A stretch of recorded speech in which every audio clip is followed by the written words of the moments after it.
Welcome to Powerful Women Rising, a podcast for female entrepreneurs ready to do business their way.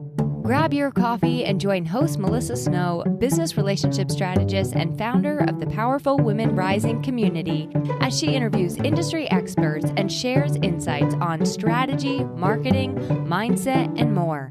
Here, you'll find the tools, strategies, and inspiration you need to feel empowered, take bold action in your business, and keep rising. Hey everybody, welcome back to another episode of the Powerful Women Rising podcast. I'm your host, Melissa Snow. If we've never met before, hi. I'm a former dating and relationship coach turned business relationship strategist. What in the hell is a business relationship strategist? What that means is I help you network more effectively, and I help you to not hate networking. I teach what I call networking like a human and not like a salesy weirdo. I also founded the Powerful Women Rising community, which is an awesome online community for female entrepreneurs where we have so much fun growing our business together because let's be honest, entrepreneurship can be lonely, it can be stressful, it can be overwhelming. It can be hard to keep going because sometimes you feel like you are the only one who is struggling with certain things. Sometimes you feel like there's so much that you don't know, but you don't have the money to invest in 10 different experts to help you figure it out. And the Powerful Women Rising community solves all of those problems. Plus, it's super fun networking with the follow-up built in. So you attend the calls. We have co-working calls. We have mastermind calls. We have all different kinds of calls. And you get something out of the call, but it's also an opportunity for you to connect further with the other women in the community and learn how to support each other and be better referral partners. And it is just such a fun place to be. So if that sounds good to you, definitely click the link in the show notes to learn more. But for now, let's dive into today's episode. I am so delighted to get to interview one of my favorite humans, Megs Crawford. She is just a delightful person. She also is going to be back on the podcast here very soon because she was one of the winners of the Powerful Women Rising 2024 Impact Awards. She actually won the award for Best Podcast Host. So I was a little nervous doing this interview. Like, I'm the host and I'm interviewing somebody who won an award for being a podcast host. I was like, am I good? Am I doing a good job? Is this good? No, I'm just kidding. Mostly. Anyway, Megs is a professional organizer coach for women with ADHD. And she also hosts an awesome podcast called Organizing an ADHD Brain. And although what she specifically does is work with women who have ADHD, I feel like there's so many things that she talks about on her podcast that are helpful for everyone, whether you have ADHD or not. And this interview is no different.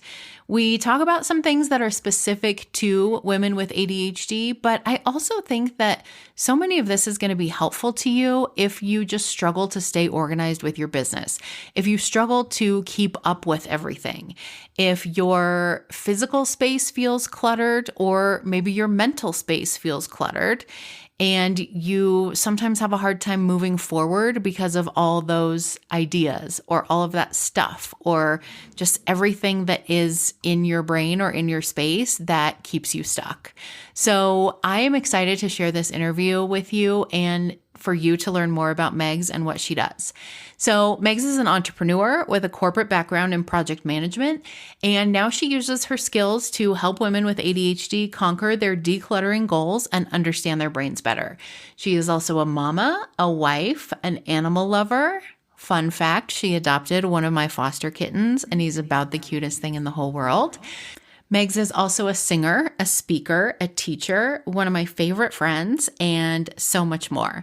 So I am delighted to share today's interview with Megs Crawford. Hello, Megan. Welcome to the podcast.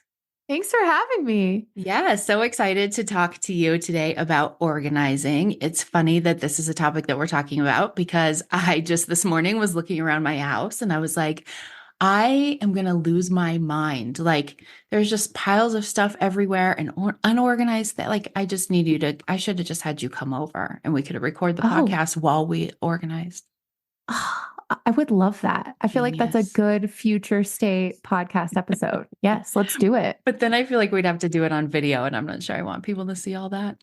Oh, fair. But there's Just no judgment ever because there's so many people out there that have piles of stuff. And I'm just there to help you through it, which is really awesome. So, totally, totally. yeah. So on that note, tell us a little bit. Let me dive in and tell you about my Yeah. problems. Tell us about you and how you got into organizing and what you do. Yeah, absolutely. So, my name is Megs, and I started my business back in September of 2023. It's Mindful Moves Organizing with Megs. And I also have a podcast called Organizing an ADHD Brain. I am passionate about supporting women with ADHD in their organizing and decluttering needs. So I talk a lot about the power of letting go, why we hold on to things, doom piles, which is what you were just talking about. We call them didn't organize, only moved doom piles. So those are things that I have so much experience in. I grew up my whole life living in a home where my parents had so much stuff, and we had moved into my grandfather's house that we had inherited, and he had all of his stuff in there, and none of it ever left. And so clutter for me just became a norm. And I remember going to friends' houses and seeing rooms that didn't have a lot of stuff in it. And it was mind boggling to me how someone could live in a space without a lot of stuff. And so gradually throughout my life, I've just had this curiosity of how people have less. And about 2.5, 3 years ago now, I was diagnosed with ADHD. I was working in the corporate world. I had gotten my project management certificate. I was working on my master's degree in project management. I'm in leadership. I love what I do. And at one point, I realized I didn't love what I was doing anymore. There was so much that just wasn't fulfilling me. And I had to make some pretty big decisions, and I decided to leave. And that's been a journey in itself, but that's when I did decide to start my own business. Originally, I wanted to become an organizer where I bought all the pretty baskets and like came into your home and said, "Oh, you need a basket here and a label here." And to a degree, that's still somewhat of what I do. But I have found finding women with ADHD who have so much that I can show them that I used to have so much as well. And there's power in letting go and living the life that you want versus living the life that you feel like you need to be prepared for anything that happens. And that's a lot of what happens, right? We hold on to these things because we're like, we might need this one day. And so I love just talking about understanding what does elevate your life now and what's okay to let go, and it's okay to not have it in the future. Let me rephrase this. It's okay to not be the savior in a story in the event that something comes up that you need. And Yeah. so that's where I come in, because ultimately I don't want to live the life that my parents have with all of the stuff. And I want to help women understand that it's okay to have less, and you can actually live an even fuller life when you have less, because it's not the stuff that elevates our life. It's the experiences and it's the memories that we're making along the way. I love that. And I love what you said about like, it's okay to not be the hero who has the thing. Like Yeah. my dad he's not a hoarder. He's super organized, but he does like the stuff. And like my sister showed me this cartoon once that was like these people trying to fix a thing. And they were like, you know what would really work right here is if we had a piece of wood that was like 2 inches by like 4 inches, and it was just like kind of curved at the top and attached to a thing. And the dad shows up and is like, dun da da, like Yeah. he's been hanging on to that thing in his garage for like 9 years, just waiting for this moment. That's my dad. Yep. Which is great for me because he always has the thing. Absolutely. Yeah. He's the hero in your story, But right? someday when he's not here and all of his 2-inch pieces of wood are here, I'm going to be like, Megs, help me. Today, we're talking specifically about organization in your business, and not necessarily, I'm not talking like about organizing the folders on your desktop or on your actual desktop. Maybe Right. it's a little bit of both those things.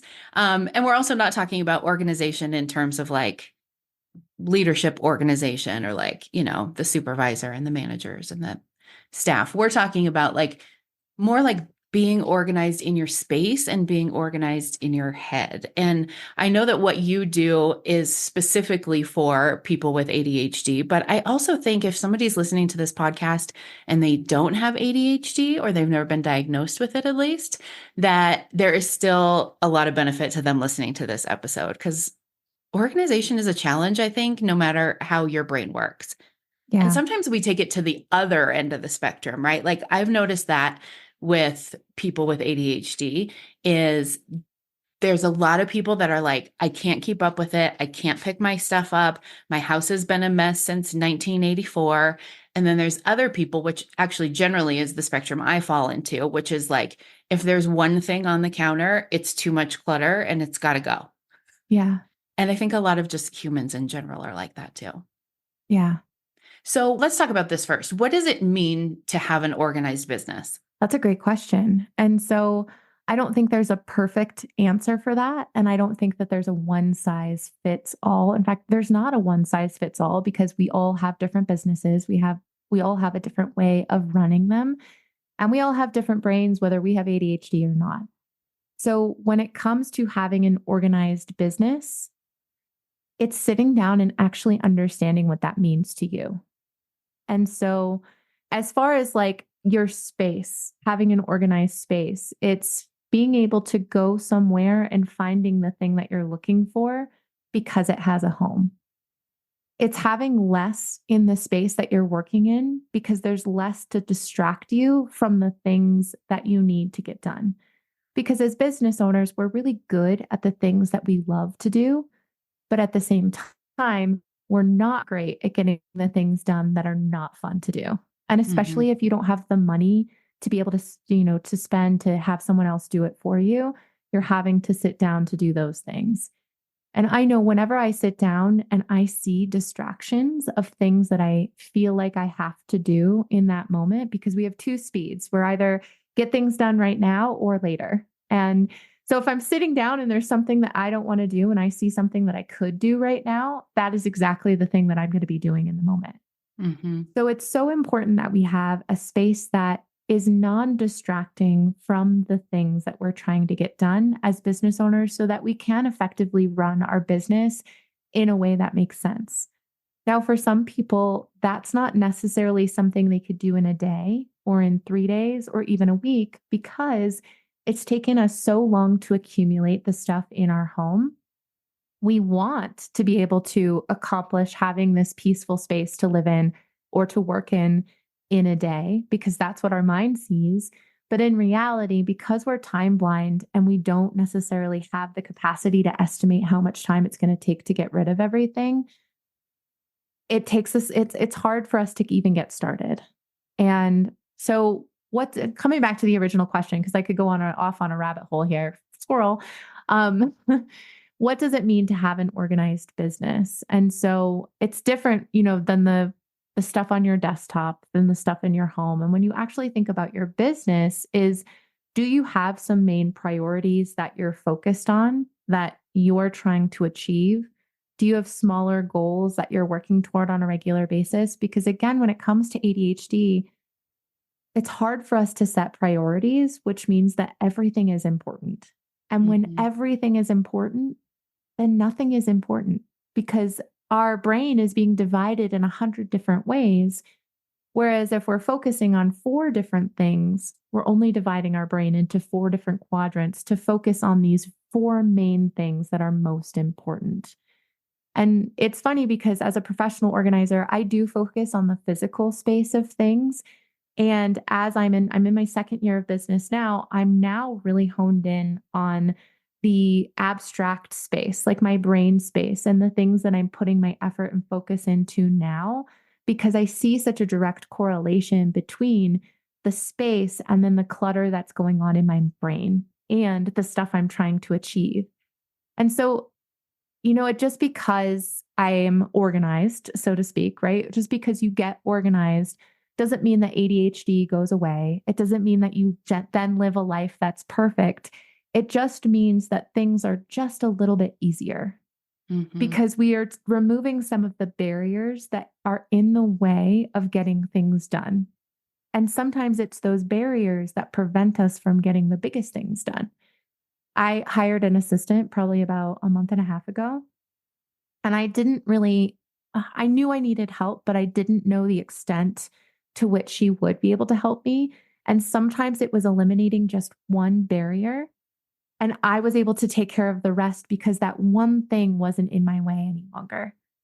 And it's fascinating just to start to understand what makes sense. So sitting down and really understanding like what would simplify my life to the point where I feel like I'm organized. And it does come back to the simplification of things. I don't need everything right now because I can't handle everything right now. Not only is the inventory in my brain too much for me to manage, the inventory in my space is too much for me to manage if I try to keep everything here. Yes, absolutely. It's funny we're having this conversation today because yesterday I just recorded an episode about shiny object syndrome. And That, I think it's such a thing for entrepreneurs in general of like, we will sit down. Well, I don't know if it's like this for everyone who doesn't have ADHD, but like I will sit down in the morning with a very solid plan of like, this yeah, is what I'm going to do today. And then I go on Facebook because I need to look up somebody's email address and I know she sent it to me in a DM. And then I see an ad on Facebook that's for this course about how to make reels. And I'm like, oh, I've been wanting to know how to make reels, right? So we just like jump from one thing to another to another. And I know entrepreneurs who don't have ADHD do this because we just think we need to do all the things. We see mhm, like people writing a book and people speaking on a stage and people who started a podcast and we're like, I'm going to do that. And we often don't stop to ask ourselves, like you said, number one, is this aligned with my goals and my values and yeah, what I'm trying to do here? But also, do I have the financial and the time and the energy capacity to actually yeah, make this work? totally. We just like to go for it. We do. And I don't think that there's anything wrong with going for it as long as we're starting to understand the lessons that come from going for it. And I actually saw a post the other day about how this person was being interviewed. I think they were a millionaire or billionaire entrepreneur. And they said, what sets you apart? And they said, well, when the other person was thinking so much about what to do next, I had already done the thing, had three mistakes I needed to fix, and was moving on from it to the next adventure.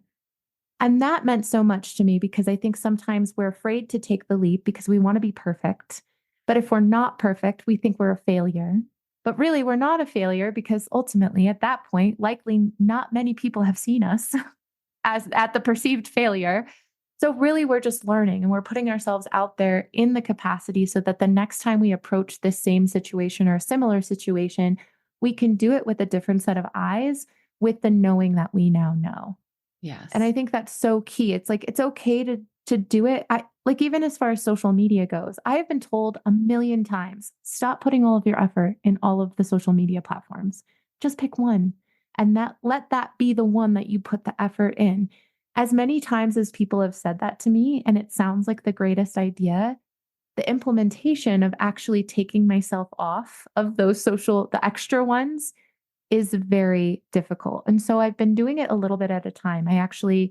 I announced in my Facebook group the other day that it was no longer going to be active for my podcast. So that felt really good. And then slowly but surely, I am taking myself away from Facebook in general, just because it doesn't feel like the space for me any longer. And it's through reflection that I've been able to understand that. And I think it also allows me to understand the shiny objects that are now getting in my way in the future. Because I see these things and I'm just like, oh, I need to take a class. I need to go back. I should finish my master's degree. I should go and get this certification and this certification. But is that, like you said, is it aligned with my goals? And then it comes back to like, what am I really trying to work on right now? And so, yeah, it's so interesting with ADHD, right? Like our executive function is not very effective because we've got these beautiful plans and ideas and we know what the future could look like because it's all up here. But then sitting down and putting it into action and breaking it up into these small, minuscule, bite-sized items makes it very difficult because we want the end result right away. Mm-hmm. Which is funny because this also comes back to our homes. We have so much and we want to make the big difference right away. But in reality, it's through these minuscule 1% changes that are going to help us build into something so much more in our home than trying to make the big changes in a weekend, which ultimately just burn us out and make us never want to go back to organizing again. Yes, absolutely. Or we just keep going from extreme to extreme. Like we wait until it's a complete mess and then it's completely organized and everything's in its place. And then it gets to be a complete mess again. And we just go back and forth. Yeah. Pro tip for you and all your great ideas. My VA made a channel on Slack for us called Brain Dump. And she was like, every time you have a great idea, put it in here. Because Ooh. I think every 30 seconds, I'm like, hey, me again, got a great idea. Why don't we do this? So she made me this brain dump channel. She's like, every time you have a good idea, put it in there. And so I do. And then it gets out of my head, right? So I won't forget this great idea I had. Half the time I look back at it and I'm like, yeah, that's actually not that great of an idea. But if I do look at it, a few days or weeks later, and I'm like, this actually is a great idea. I think we should do it. Then she breaks it down into like, okay, here's the steps that we need to take to do it. These are the ones I'm going to do. These are the ones you're going to do. And then all of a sudden, like all of these great ideas that I have that never actually get done are like becoming reality. Oh, I love that so much. I know. It's amazing. That's a brilliant idea. Yes. Yeah. So what are we've talked about this a little bit, but what are some signs that we might see that would indicate to us that our business is not as organized as it could be or optimally organized? I would say a constant dropping of the ball. I think, follow-up is so incredibly important for business owners. Do you have a method with which you consistently follow up with your clients? Even having some sort of process with which you follow to give your clients a consistent experience on a regular basis, because that's something that should be expected of you as a business owner. I also think, like, this is just me off the cusp thinking about my own experience, but I do believe that it comes back to your definition of being organized. Because if you work in a business where you don't think it's a requirement to follow up with clients, then that's what you get to decide. Right. And then you're going to find the client who really doesn't care if you follow up with them or not. So it's really just about, are there things that you're not getting done on a regular basis that you wish you were because you keep following the breadcrumbs to something else? Because like you constantly are checking email 100% of the day instead of actually doing the thing that you set out in motion to do, or you're doing, I know that you're a networking queen, but like you're doing so many networking meetings that you're not actually meeting any clients because you're so focused on meeting people, which ultimately pays off in the end. But are you still then building your business? So like having a really healthy balance of what's going to build your business, what's going to maintain your business now, and then what's ultimately going to help you grow. And you get to define what that looks like. If you're growing via networking, then you can have a specific day that you meet with people. And coming back to just that sense of overwhelm, do you feel like you're constantly doing so much on a regular basis? You feel burnt out by the end of the day, but you don't actually feel like you did anything at all? Because the burnout is really what organizing should conquer, and allowing ourselves to slow down. That's one of the biggest things that I've been working on this year is, even while I'm doing the dishes, reminding myself that it's okay that I don't rush through doing the dishes. Because as long as I'm continuing to grow each day by taking baby steps, then that is what's going to get me to the end result. And I should have this written down somewhere in my affirmations because it's hard to do. It's hard to remind myself of these things when I'm like sitting down and going through the motions. But I think of there's a picture, there's this meme out there. I posted it the other day. It's a ladder with baby steps where you can easily climb up to the next step. And then there's this other person trying to climb this ladder that's got these huge rungs on it, where you can't even reach the next rung, but you're expected to because that's the ladder that has been set forth in front of you. So when everything is important, I often take a look at what is my biggest goal and what is one step that I could take towards getting there today? What is just one thing? Because I could, on one hand, sit in a paralysis on my couch saying, oh my God, there's so many things that I need to do. I can't possibly like get up and do any of them because there's so many things for me to do. I don't know where to start.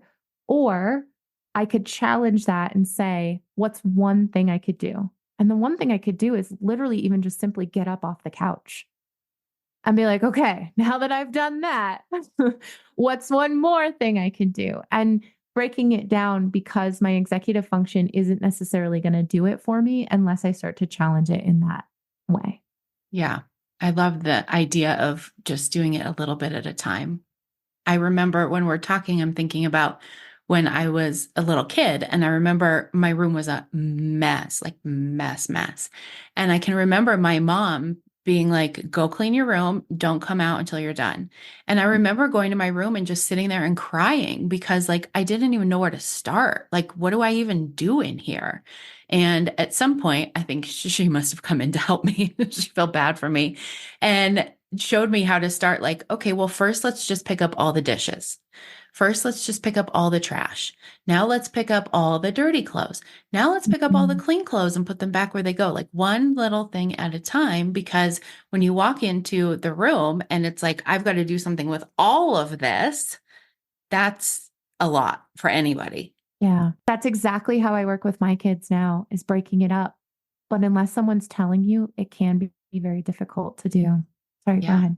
Oh, I was just going to say, I like what you keep bringing it back to is like finding what works for you, finding your definition of organization, finding whatever helps you feel more organized and how you set up your schedule or things like that. Because I remember like, I mean, I know there's a joke in the ADHD community about how we all own like 25 planners that like the first week is filled out, and that is completely my life. But I can't tell you how many times I have tried time blocking because it seems like such a good idea, right? Like to be able to sit down and map out my whole week and see like where everything is getting done, because from 9 to 10, I'm doing this, from 10 to 1, I'm doing this, like, but actually sticking to it has never happened for me. And every time I've tried, it's ended up with like, what is wrong with me? Like, why can't I do this? I know so many people who time block and it makes them so productive. And what is wrong with me that I can't do it? And realizing that there's actually nothing wrong with you. That's just not what works for your brain, whether you have ADHD or you don't. Yeah. And finding the things that do work for you, because they're not going to be all the same. And it's okay that what helps you stay organized is not what helps me stay organized. Yes, absolutely. And what's interesting about that too is you've likely, and I'm going to project here, but you've likely taken this incredible calendar, filled it out and time blocked it, and had this perfect plan of what you were going to do. Every day was planned perfectly. But what often happens when we come up with a plan is that things fail, and then we drop the ball, and then we have to pick up what's left of the pieces. But because that one week didn't go perfectly, we look back on it and we're like, well, can't do that. Except that whenever you've tried to do something new, well, I know whenever I've tried to do something new, I'm never good at it right away, but I want to be. And so when I'm not good at something right away, it's very difficult for me to come back to do it because there's a barrier there. And so part of it is just telling myself, if this is something I actually want to happen, I've got to do it in smaller increments. And I've got to be able to tell myself or reflect back on what didn't work last time that could work this time. And it's not about consistency, it's about continuity. Like continuing to come back to the different things that we set up for ourselves. But the reason why I said you've likely like had this grandiose plan, you planned it all out. It's like when we empty an entire closet to organize it, and then we spend hours putting it back meticulously in the way that we want it to stay organized. And then does it ever stay organized the way that we've put it back? Never. No, because we want to do these things in these big, grandiose plans. We overcomplicate everything because we've got great ideas, except that when we simplify things, that's when we start to make big differences. So, for example, if you wanted to start time blocking, I did this with my friend the other day. I sat down and was like, we need to come up with a system for sending out our emails every single week because we weren't sending out our emails for our podcast and for things like that. So, on what day do you want to send out your email? So I was challenging her, right? And then she was challenging me. And then we set up a calendar reminder for ourselves on that day that actually pinged us when it was time to send the email. And that was a checklist mark on our digital calendar for us to check mark off. But we didn't do anything else. We didn't add anything else to the calendar. That was the one thing that we held each other accountable for. And now whenever I see her email go out or whenever she sees mine go out, we then say, oh, it's time for us to send. So like there's a couple different things going on there. It's not only a body doubling exercise because I'm depending on her, she's depending on me in a way, right? We're not going to yell at each other if we don't send out an email, but Right. we also set up a plan for ourselves to get it done. But that's the one thing I'm now holding myself accountable to getting done as I'm going through the next week. So instead of making 18 changes in a week, I'm just making one change. Yeah. And I'm seeing if that works for me. And if it doesn't, why? But if it does, how can I build upon that? Is there like a habit or a routine that I can add on top of that? So like right after I send my email, I also check my mileage for the week and make sure that it's personal, classified as personal or business. And right, that's when I do that. So it's not something that's weighing over me at the end of the month and I have to do all at once. Mm-hmm. So making the changes in a smaller way. And again, figuring out what works for you, but knowing that if you've tried to do everything all at once, it's okay that it didn't work for you because it doesn't work for most people. Most people can't sustain that. Yeah. Just like you can't decide to, run a marathon. I couldn't decide to run a marathon tomorrow. I mean, I could decide to do it, but if the marathon was actually tomorrow, I would not be successful at that. I would die. I would literally die, likely. But if I decided that I'm going to run a marathon tomorrow in 6 months, could I make small incremental changes to be able to run a marathon in 6 months? Freaking 1,000,000% I could. Yeah. And that would be the small changes I make every day to build into what I become in 6 months. Mm-hmm. Well, I like that too, because it gives us the quick wins that we really like. I have a friend who also has ADHD and she is hilarious. And what you said about like being instantly good at something, her whole thing is everything's boring. So like if she starts something that she doesn't know how to do and she doesn't like instantly figure it out, or she tries something and 100 people don't instantly buy it or whatever, she's like, that's boring. I don't want to do that anymore. Yeah. So if we can give ourselves those little things, it's like, oh, look, you did that thing. Like that wasn't boring at all because you did it. Right. And then just keep adding to those. It seems like that would work much better. Yes. You're so 1,000,000%. smart. Well, I mean, it's not all me. I read the book, Atomic Habits by James Clear, Mm-hmm. and that has helped me so much. And it was a lot of me being preachy when I was a leader in the corporate world, because sometimes people would try one thing and they would try it with one person. They were like, that went horribly. I will never try that again. And I'm like, what a bummer, because like that could work if you learned how to say it in a way that made sense for that specific person. And so, yeah, it's just about approaching it with that mindset, because I hate when I'm not good at something. And I also know when I continue to try things that I'm not good at, I get so much better. I mean, even with the podcast, I wanted to be so good at my podcast right away. And I wasn't. Like, and like I spoke very well. And no one actually is. No. But we think we're going to be the one person on earth. It's like day one of my podcast, it's number one on the charts. Yeah. Like, you're welcome, everyone, for showing up. But, there's also the audio part of it and the visual and like what platforms do you put out to it, or like the marketing aspect that comes into the podcast. And are you going to monetize it, or is it simply going to showcase who you are? There's so many different aspects of that. I thought I needed to have it all figured out. And guess what? However many months later, I'm still figuring it out. And that's okay, because I'm building upon what I know each and every week, each and every month. It's brilliant. Yeah. So you've given us lots of good tips that have just kind of been interwoven in this interview that I think will be good for people to start doing. I mean, they're little things that we can start doing right away that are going to help us be more organized in our lives and in our businesses. Is there anything that we haven't touched on that, I mean, I'm sure there's a lot we haven't touched on, that if somebody is listening and they're like, gosh, I don't even really know where to start, is there like one little thing that's like, do this today? Yeah. I'm going to take a step back because I'm like, this could be different for everyone. So a generic blanket, this is where you start. Understand what the change is that you want to make. And let's use decluttering your office, for example. Do you want your office to be less cluttered so that you can see what you have and things have a home?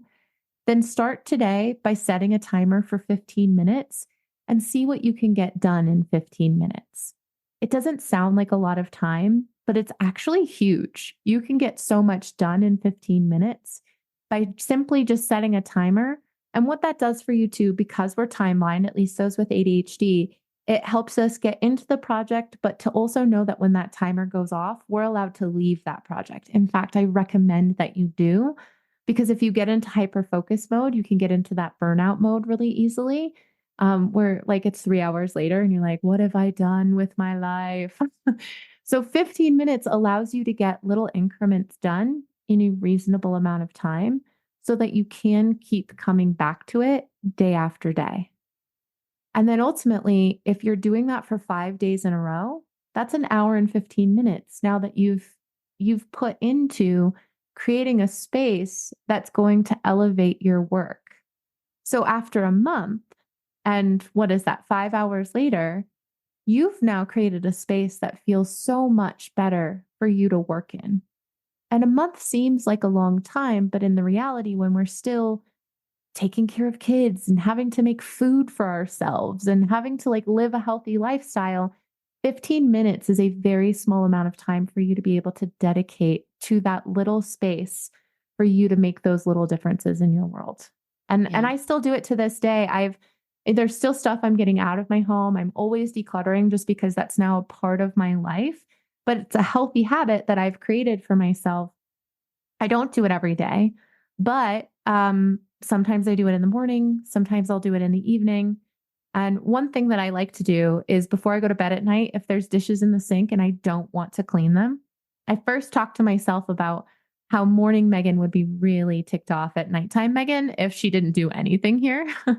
So nighttime Megan makes a decision to set a timer for 15 minutes to see what I can get done, just in the cleaning sense. I do 15 minutes. And when that 15 minutes is over, honestly, most of the time I still have like a minute or two is going to get me to be able to finish everything.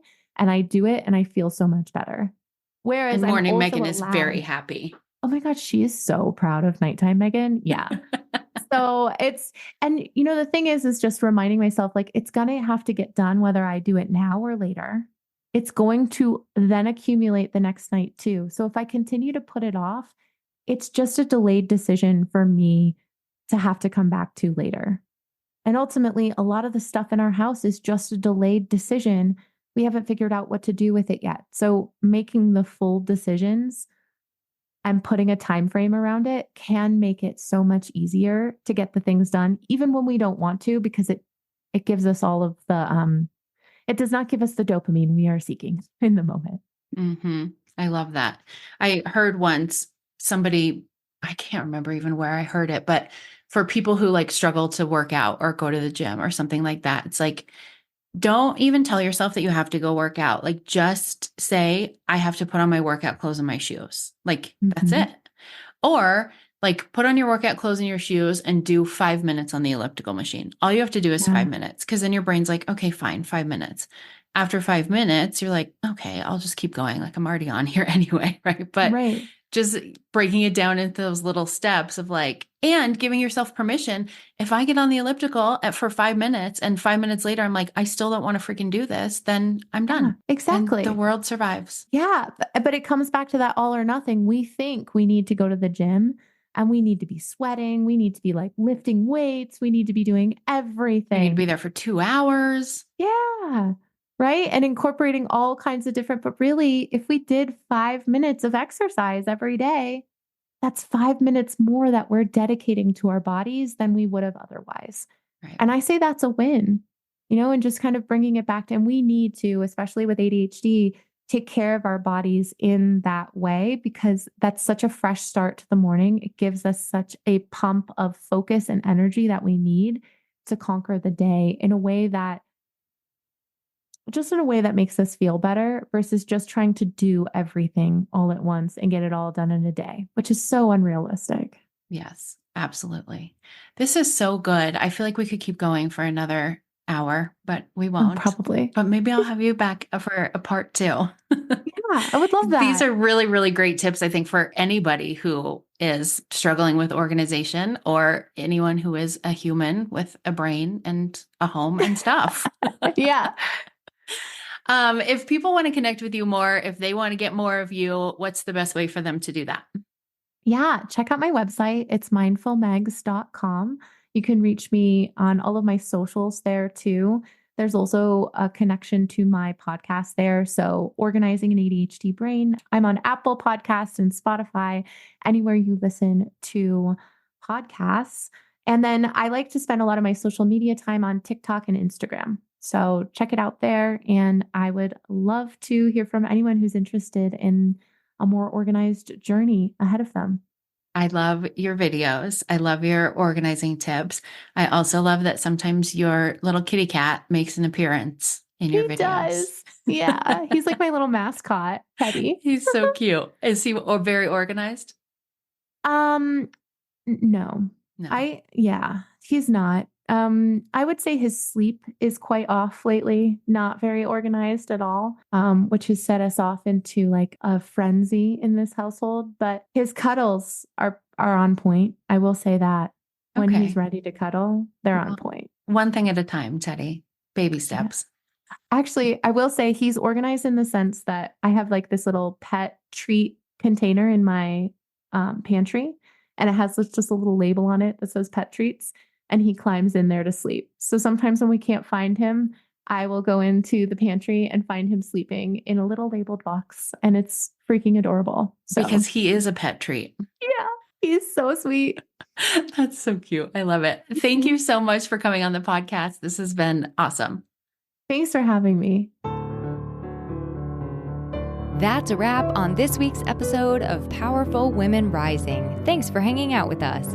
If you love the podcast, make sure to subscribe, share it with a friend, write a review, or buy us a coffee. Your support helps more women like you step into their power and grow their businesses in a way that feels real and true to them.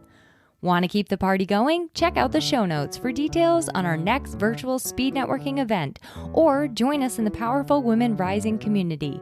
Until next time, remember that building a business your way is the best way.